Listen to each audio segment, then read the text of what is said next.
മോനെ രംഗച്ചേട്ടൻ കാണിക്കുമെന്ന് പറഞ്ഞാൽ കാണിക്കും. അമ്പാൻ തുറസി അണ്ണാ ജാങ്കോ, നീ അറിഞ്ഞ ഞാൻ പെട്ടു. എടാ പിന്നെ ഇങ്ങനെയൊന്നും അല്ലടാ. എടേ ഇത് നമുക്കിന്ന് പോണ്ടേ? എന്റെ ഒരു കൈ എവിടെയാണ്? രണ്ടൂന്ന് കൈയായിട്ട് വന്നേണ്. ഇതൊക്കെ ശ്രദ്ധിക്കണ്ടേ മോനെ? ശ്രദ്ധിക്കുന്നുണ്ട് അണ്ണാ.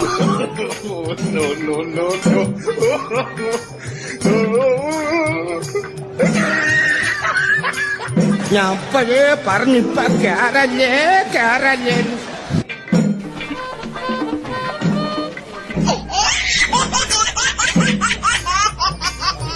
ഇവിടെ